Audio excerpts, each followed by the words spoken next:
Hello everyone, welcome back to our channel. मैं आर्या और आज हम अपना नया चैप्टर स्टार्ट करने वाले हैं बायोलॉजी में, that is principle of inheritance and variation. So let's get started. Introduction to genetics. Genetics is a branch of biology that studies with heredity and variation. ये जो ये जो अपना जेनेटिक्स है, ये बायोलॉजी की वो ब्रांच है जिसमें कि हम हेरिडिटी और वेरिएशन के बारे में पढ़ते हैं। It help explain why organism give birth to the same kind of offspring, example elephants to baby elephant, mango seeds producing mango plants, why siblings may look similar or different from each other। ये जो genetics है ये क्या explain करती है कि suppose एक elephant है तो वो एक बेबी एलिफेंट को ही जन्म क्यों देता, किसी और एनिमल को क्यों नहीं दे देता। मैंगो सीड क्या कहते हैं, मैंगो सीड से मैंगो प्लांट ही क्यों बन रहा है। और जो सिबलिंग्स होते हैं वो सिमिलर और डिफरेंट कैसे हो सकते हैं एक दूसरे से। अब आ जाता है दूसरा, इनहेरिटेंस। इनहेरिटेंस की डेफिनेशन क्या है?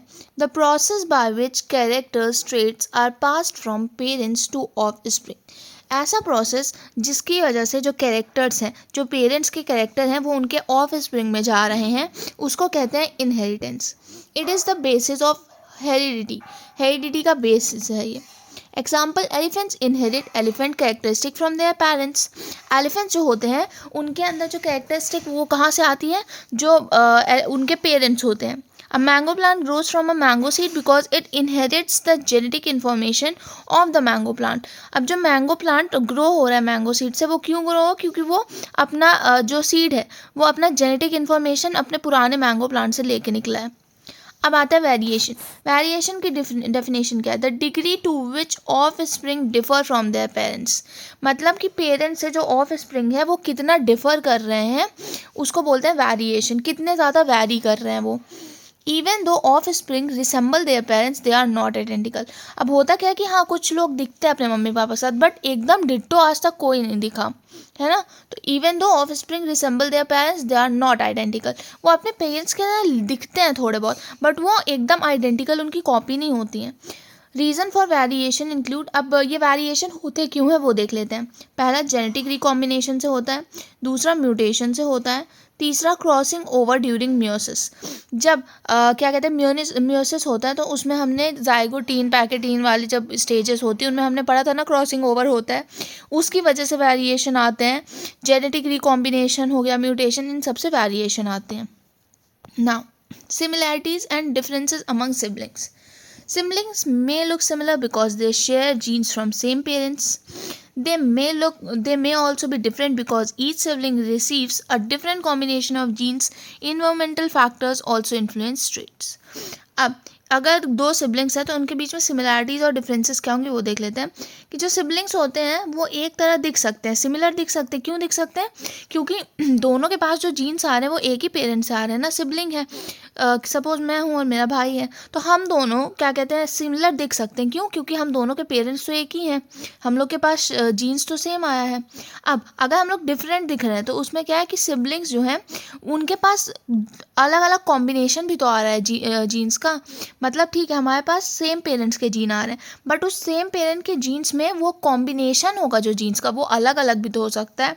और इसमें फिर कुछ इन्वायरमेंटल फैक्टर होते हैं, वो भी इन्फ्लुएंस करते हैं। अब कुछ की कॉन्सेप्ट देख लेते हैं। हेरिडिटी। हेरिडिटी क्या होता है? Transmission of traits from one generation to next. Characters क्या होते हैं? Features passed genetically. और प्रोजनी क्या होता है? ऑफ स्प्रिंग और नेक्स्ट जनरेशन। हेरिडिटी क्या होता है कि कितना क्या कहते हैं, ट्रेड जो है वो अब एक जनरेशन से दूसरे जनरेशन में आ रहा है। कैरेक्टर्स क्या होता है? फीचर्स जो कि जेनेटिकली पास ऑन हुए हैं। और प्रोजनी क्या होता है? ऑफस्प्रिंग या फिर कोई भी अगली generation. Now, humans are early as 8,000 to 10,000 BC होना चाहिए. Understood that sexual reproduction play a role in creating variation among organisms. जो ह्यूमंस है वो बहुत टाइम पहले क्या है, तो उनको ना क्या कहते हैं, ये मालूम है कि ये जो सेक्सुअल रिप्रोडक्शन होता है ये वेरिएशन लाने में क्या रोल करता है। They observed that plants and animals in wild naturally showed differences and they took advantage of these natural variation.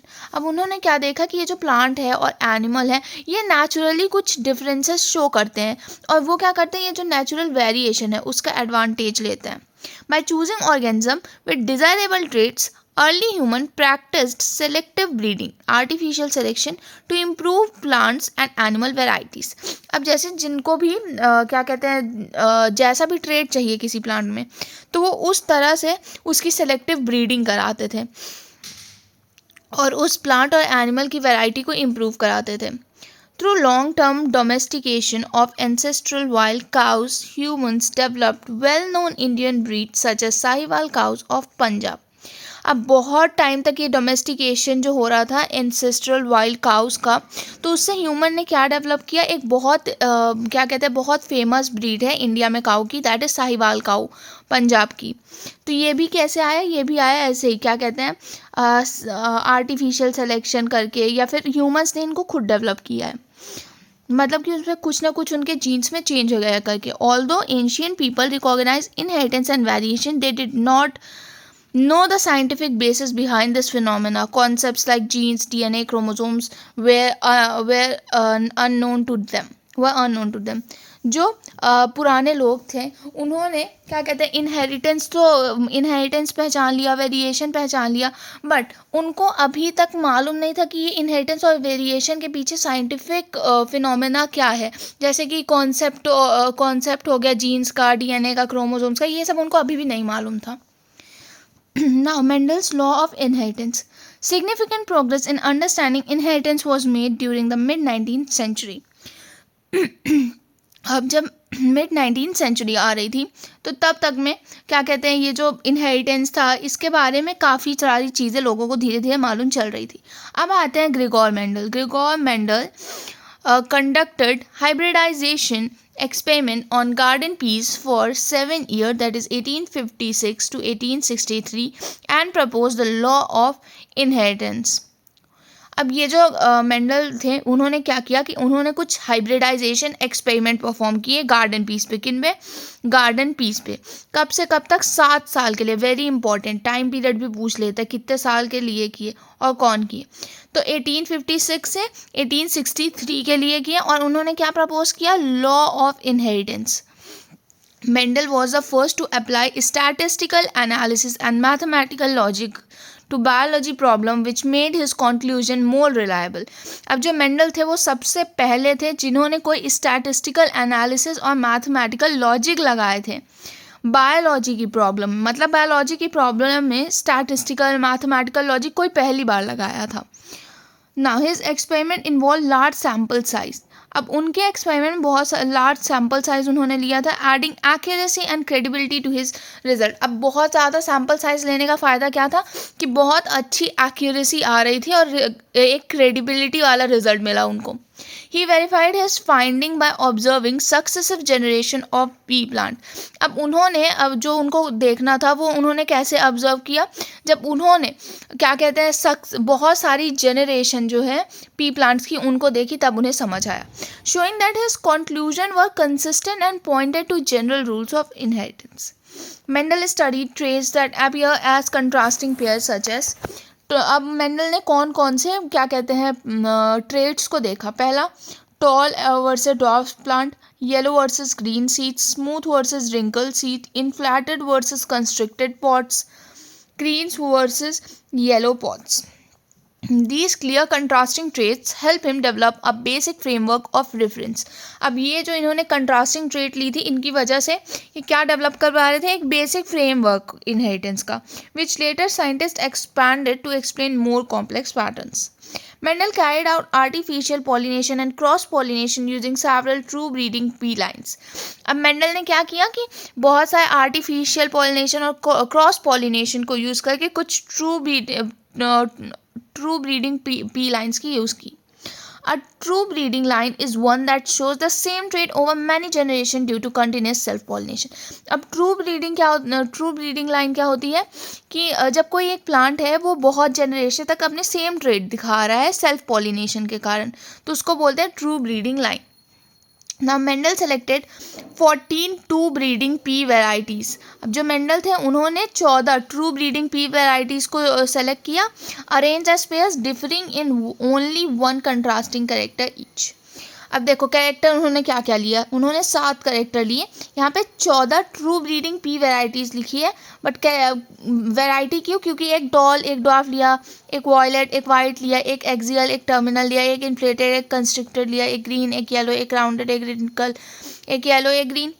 तो बेसिकली कैरेक्टर्स उन्होंने 7, तो ये यहाँ कंफ्यूज नहीं होता. कैरेक्टर्स उन्होंने कितने लिए हैं, 7 लिए हैं. मैं यहाँ पे लिख भी देती हूँ. Characters 7, contrasting traits 14. तो कैरेक्टर्स पहला लिया स्टेम हाइट, दूसरा लिया फ्लावर कलर, तीसरा लिया फ्लावर पोजीशन, चौथा लिया पॉट शेप, पांचवा लिया पॉट कलर, छठवा लिया सीड शेप, सातवां लिया सीड कलर. अब स्टेम हाइट में टॉल और डॉर्फ. टॉल क्या था, डोमिनेंट था. डॉर्फ रेसेसिव, मतलब वो तो डोमिनेंट रेसेसिव आगे मैं बता दूंगी, उसमें कोई भी हो सकता है, डॉर्फ भी डोमिनेंट हो सकता है. तो 2 कैरेक्टर थे, एक टॉल एक डॉर्फ. कलर में वायलेट वाइट, पोजीशन में एक्सियल टर्मिनल, और पॉट शेप में इन्फ्लेटेड और कंस्ट्रिक्टेड, और पॉट कलर में ग्रीन येलो, सीड शेप में राउंड रिंकल्ड, सीड कलर में येलो और ग्रीन. अब ये यहाँ पे ये जो डायग्राम बना है ना, ये वही प्रोसेस है कि उन्होंने कैसे करा है. देखो ये जब उन्होंने फॉरसेप्स से क्या कहते हैं इसको निकाला, तो इसको वो कहते हैं, क्या कहते हैं, इमैस्कुलेशन. इस प्रोसेस को क्या कहते हैं, emasculation. Removal of anther is known as emasculation. फिर उन्होंने क्या किया कि दूसरे प्लांट में जिनमें उनको ये कराना था, क्या कहते हैं इसको, इसके एंथर को डालना था, वो डालें. उसके बाद जो पी निकला उसकी फिर अलग अलग किए वैरायटीज़ निकली. इसका प्रोसेस आगे हम पढ़ लेते हैं. अब आता है अपना ये मेंडल्स लॉ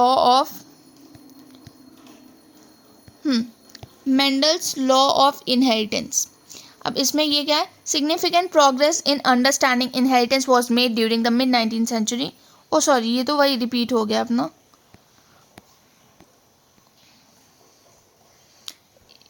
या अब इसके बाद ये आता है इनहेरिटेंस ऑफ वन जीन. ये क्या था, in one of Mendel hybridization experiment he crossed tall pea plants with dwarf pea plants to study the inheritance of single gene. अब एक बार क्या हुआ कि जो मेंडल साहब थे उन्होंने एक हाइब्रिडाइजेशन एक्सपेरिमेंट किया. उसमें उन्होंने क्या किया कि जो टॉल पी प्लांट था उसको ड्वार्फ पी प्लांट से क्रॉस कराया, और अब यहाँ पे एक सिंगल जीन का ही उन्होंने स्टडी किया था. The seed contained from this cross were grown to produce the first filial generation, that is F1. जब उन्होंने एक टॉल पी प्लांट को डॉर्फ पी प्लांट को क्रॉस कराया तो उसके बाद जो पहली जनरेशन निकली उसको बोलेंगे फर्स्ट फीलियल जनरेशन. अब उन्होंने क्या ऑब्जर्व किया कि that all F1 plants were toll. अब जो पहली फर्स्ट फीलियल जनरेशन आई F1, उसमें सारे प्लांट टॉल निकले, रिसेंबलिंग ओनली वन पेरेंट, मतलब कि उसमें खाली एक ही पेरेंट के कैरेक्टर आए, उनमें से कोई भी शॉर्ट नहीं, मतलब ड्वार्फ नहीं थे. He noticed similar result for all other contrasting trait he study. The F1 generation always resemble one parents while the trait of the other parent did not appear in F1. अब उन्होंने यही same result बाकी जो contrasting trait है उनमें भी observe किया कि जो पहला जनरेशन का रिजल्ट आ रहा है वो खाली एक पेरेंट से रिसेंबल कर रहा है और दूसरा वाला नहीं अपीयर हो रहा है F1 में. फिर Mendel then self-pollinated the tall F1 plant to obtain the second filial generation, that is F2. अब मेंडल ने क्या किया, जो F1 प्लांट आया था उसका सेल्फ पॉलिनेशन कराया, तो फिर उससे क्या निकला, second filial generation, that is F2. F2 generation में उन्होंने क्या देखा, he founded a reappearance of dwarf trait that was absent in F1. अब F2 जनरेशन जब आया तब उन्होंने देखा कि जो क्या कहते हैं trait, that is dwarf trait, F1 में प्रेजेंट नहीं था, वो F2 में दिखाई दे गया. तो F2 के प्लांट जो थे वो कैसा रेशियो शो कर रहे थे, 3:1. 3:1 में 3/4 टॉल थे और 1/4 ड्वार्फ था. The tall and dwarf plants in F2 were identical to the original parental form showing no blending of traits. अब जो टॉल और डॉर्फ प्लांट निकला F2 में वो आइडेंटिकल थे अपने ओरिजिनल पेरेंटल फॉर्म से, जिसमें कि कोई भी ब्लेंडिंग नहीं दिख रही थी. All plants were either tall or dwarf. None showed intermediate height, providing that traits remain discrete and separate. अब जितने भी plants निकले वो या तो tall निकल रहे थे या तो dwarf निकल रहे थे. दोनों में से ऐसा कोई नहीं था कि जो intermediate height का निकल गया, कि ना बड़ा ही है ना छोटा ही है, ऐसा कोई नहीं निकला. इससे ये समझ आता है कि जो trait थे वो discrete थे और separate थे. Mendel obtained similar result for all other pair of contrasting trait. F1 only one parental trait expressed. अब F1 में क्या हुआ कि खाली एक parental trait निकला. F2 में both trait reappeared in a 3:1 again with no blending. और F2 में क्या हुआ कि 3:1 रेशियो में वापस से वो traits दिखे और उसमें कोई भी blending नहीं हुई. Now Mendel concept of factor, gene and alleles. और मेंडल के एक्सपेरिमेंट से क्या देखा गया, क्या कंक्लूड हुआ कि कुछ that something was being pass down unchanged from parents to offspring through gamete across generation. He called these heredity units factor which now we call genes. अब इन्होंने एक्सपेरिमेंट में मतलब कि ध्यान दिया कि ऐसा कुछ तो था कि जो पेरेंट्स है ऑफ स्प्रिंग में डायरेक्टली पास ऑन हो रहा था बिना किसी चेंज के थ्रू द गैमीट्स. अब इनको इस हेरिडिटी यूनिट को उन्होंने क्या नाम दिया, फैक्टर, जिसको आज हम जीन्स कहते हैं. Genes are the unit of inheritance and contain the information needed to express specific traits in an organism. अब जीन्स जो होते हैं वो यूनिट होते हैं इनहेरिटेंस के, जो कंटेन करते हैं इंफॉर्मेशन जिसकी ज़रूरत होती है to express specific traits in an organism. Now genes and alleles. Genes that code for contrasting forms of the same trait are called alleles. ऐसे जीन जो कि कोड करते हैं, कंट्रास्टिक फॉर्म होता है सेम ट्रेट का, उसको कहते हैं allele. Alleles are slightly different version of same genes. Alleles जो होते हैं वो थोड़ा सा डिफरेंट होते हैं सेम जीन से. Example tall versus dwarf height.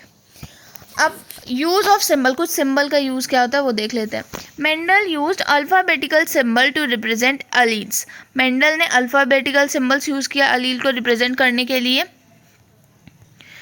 The capital letter represent the trait expressed in F1 generation, dominant trait. मतलब कि कैपिटल लेटर से उन्होंने डोमिनेंट ट्रेट को दिखाया. The smaller letter represent the trait which not seen in F1 that is recessive trait. और small letter से उन्होंने recessive trait दिखाया. For the height, T tall जो कि डोमिनेंट था, small T is equal to dwarf जो कि recessive था.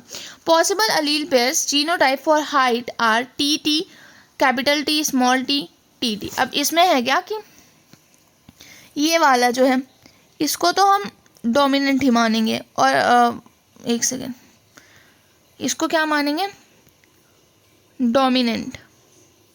और ये स्मॉल टी क्या हो जाएगा, रेसेसिव. अब ये जो बीच वाला है ये भी डोमिनेंट ही कहलाएगा. Okay. Now genotype and phenotype. Genotype क्या होता है, जेनेटिक मेकअप होता है. Phenotype physical appearance. Genotype genetic makeup, phenotype physical appearance. अब जेनेटिक मेकअप में क्या आ गया, जैसे कि कैपिटल टी, स्मॉल टी और स्मॉल टी. और फिजिकल अपीयरेंस में आ गया टॉल और ड्वार्फ. अब होता क्या है जेनेटिक मेकअप में, मतलब कि जैसे अब यहाँ पे जेनेटिक मेकअप अगर जीनोटाइप पूछ लिया जाए तो यहाँ पे ये क्या हुआ, ये ओवरऑल, एक सेकेंड, ये ओवरऑल 3 यहाँ पे आ गए जीनोटाइप. बट इनसे अगर पूछा जाए कि इनका फिनोटाइप क्या है, तो फिनोटाइप खाली 2 ही है, एक डोमिनेंट है और रेसेसिव है. और जीनोटाइप 3 है, एक कैपिटल टी, एक कैपिटल टी स्मॉल टी और एक small T. In true breeding, tall and dwarf plants have TT, dwarf plants have small tt. अब ये कैपिटल टी है, होमोजाइगस डोमिनेंट है. स्मॉल टी होमोजाइगस रिसेसिव है ना. उसके बाद this pattern was seen in all trait pairs he studied. Mendel observed that F1 plant with genotype capital T appear tall just like TT. अब Mendel ने ये भी observe किया कि जो कैपिटल टी स्मॉल टी था वो भी टॉल ही था जैसे कि कैपिटल टी है. बट ये वाला जो है कैपिटल टी स्मॉल टी, इसको हम हेट्रोजाइगस डोमिनेंट कहेंगे. This led him to propose that when 2 different alleles are together, the dominant allele capital T is expressed, the recessive allele small t remain hidden. मतलब कि जब अगर capital T और small T साथ में आए तो वहाँ पे खाली हम dominant Aleel that is capital T को देखेंगे और जो स्मॉल टी होता है ना वो छुप जाता है उसके पीछे. This pattern was seen in all trait pairs he studied. Now homozygous and heterozygous. Homozygous alleles that are same, that is capital T or small t. Heterozygous allele that are different, that is capital T small t. Using capital and lowercase letter of the same alphabet help avoid confusion and keep allele pairing logical. अब ये capital और lower case letter इसलिए use किया ताकि कोई भी confusion ना हो और allele pairing जो हो वो लॉजिकल निकले.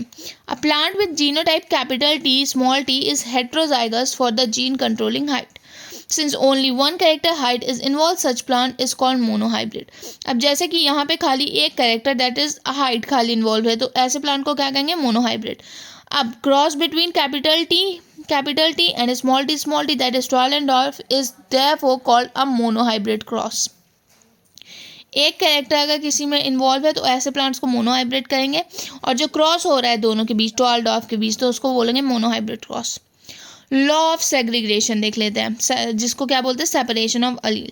The reappearance of recessive trait in F2 generation without any blending indicate that alleles remain separate and unchanged across generation. अब जब ये देखा गया कि जो रेसेसिव ट्रेट था वो F2 जनरेशन में वापस दिख रहा है बिना किसी ब्लेंडिंग के, तो इससे क्या हुआ कि जो अलील थे वो सेपरेट नहीं हुए, वो मतलब सेपरेट ही थे और अनचेंज्ड रहे पूरी जनरेशन में. मतलब कि जो रेसेसिव ट्रेट था जो F1 में नहीं दिखा था वो F2 में हमको दिख गया. तो इसका मतलब ये था कि जो एलील थे ना वो सेपरेटेड थे और अनचेंज थे ये पूरी जनरेशन में.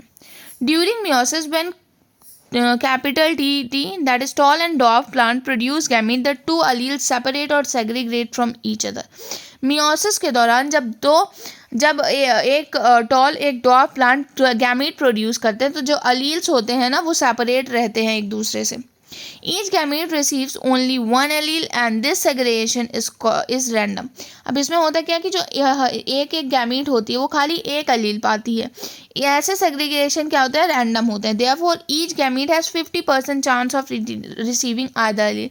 अब ऐसे में क्या होता है कि जो गैमीट होता है उसके पास 50-50 चांस होता है कि कौन सा अलील उसके पास आएगा. Now gamete and fertilization. Gamete of tall plant capital T carry the allele T. The gamete of dwarf plant small t carry the allele T.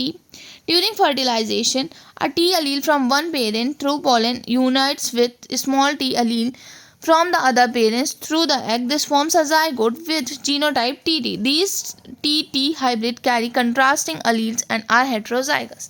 अब मैं इसको लिख के समझा देती हूँ.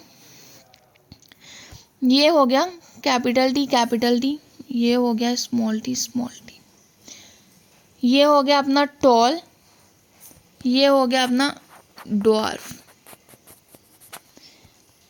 अब इससे निकला टी, इससे निकला टी, ये दोनों का क्रॉस हुआ, क्या मिला, कैपिटल टी स्मॉल टी. ठीक है ना. अब ये तो हो गया अपना F1 जनरेशन का रिजल्ट. ठीक है. अब इसी को जब सेल्फ क्रॉस कराएंगे कैपिटल टी इससे तो फिर निकलता है F2 जनरेशन का रिजल्ट. तो ये हो जाएगा टी. इसका इससे क्रॉस कराएंगे कैपिटल टी, इसका इससे क्रॉस करेंगे कैपिटल टी स्मॉल टी, इसका इससे क्रॉस करेंगे तो कैपिटल टी स्मॉल टी, फिर इसका इससे क्रॉस करेंगे तो स्मॉल टी. अब यहाँ पे देखो टॉल 3 है, रेसिसिव 1 है, रेशियो अपना आ गया भाई 3:1. तो यहीं पे था क्या कहते हैं हम क्रॉस. तो ये F1 जनरेशन का रिजल्ट ये निकला था और F2 जनरेशन का रिजल्ट ये 4 निकला था. ना Punnett square. The formation of gametes zygote F1 and F2 plant can be represented using a Punnett square. The Punnett square was developed by Reginald C. Punnett, a British geneticist. It is a graphical tool used to calculate probability of different genotype in an offspring of a genetic cross. The possible gametes are written along the top row and left column The boxes within the square show all possible combination of these genes. For TT male and TT female crosses, TT produces gamete T, small t produces small t, all plants F1 are TT. अब इसमें क्या है, Punnett square कुछ ऐसा बनता है.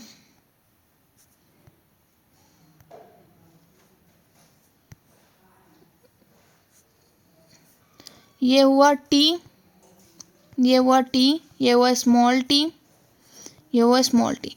दोनों का अब इसका एक सेकेंड, इसका और इसका क्रॉस का है तो क्या होगा टी टी. इसका क्रॉस का है क्या हुआ टी टी. इसका क्रॉस का है टी टी. इसका क्रॉस का है, इसका क्रॉस का है टी टी. तो पूरा ओवरऑल क्या आ रहा है टी टी ही आ रहा है ना. तो ऐसे ग्राफिकल फॉर्म को क्या बोलते हैं Punnett square. When F1 plants self pollinate symbols like female egg and male का सिंबल ये होता है are use to represent the gamete of the F1 generation. अब ये वाला जो ब्लॉक है ना, इसमें ऐसे करके ये ऐसे मेल का स्ट्रक्चर दिखाएंगे और ऐसा फीमेल का स्ट्रक्चर. ठीक है. Now segregation and random fertilization in F1 generation. In F1 plant with genotype TT produces two types of gamete T and T in equal proportion. अब F1 plant में क्या होगा कि F1 plant में genotype TT निकला जो produce करे two types of gamete T and T in equal proportion. During fertilization, a pollen grain carrying T has 50% chances of fertilizing an egg carrying capital T and a 50% chance of fertilizing an egg carrying small t. Similarly, pollen grains carrying small t have 50% chance of fertilizing eggs carrying capital T and a 50% chance of fertilizing egg carrying small t. Because fertilization is random, the resulting zygotes can be capital T, small t or small t. Now genotypic and phenotypic ratios. The Punnett square shows 1/4 of the fertilizations are result in capital T, 1/2 result in small t, capital T, small t, and 1/4 result in capital T. Although the genotypic of F1 plant is capital T, small t, the phenotype is tall and capital T is dominant. In F2 generation, 3/4 of the plants are tall, 1/4 are dwarf. Plants with genotype capital T, small t look the same externally, so their genotype cannot be distinguished from appearance alone. Because only the dominant trait T is expressed in capital T, small t, the T is said to be dominant over it. This results in phenotypic ratio 3:1, that is 12 raised to dwarf, and a genotypic ratio 1:2:1. That is capital T raised to capital T, small t raised to small t. Mathematical representation क्या हो जाएगा. Genotypic ratio 1:4, 1/4:1/2:1/4 can be represented by their binomial expression, that is ax plus by का whole square. So that's it for today. बाकी का जो portion है ये self pollination of F2 plants है. हम आगे का पोर्शन जो है वो नेक्स्ट क्लास में कंटिन्यू करेंगे. Thank you for watching our lecture. If you guys have any doubt, please let me know in comment section. Bye bye.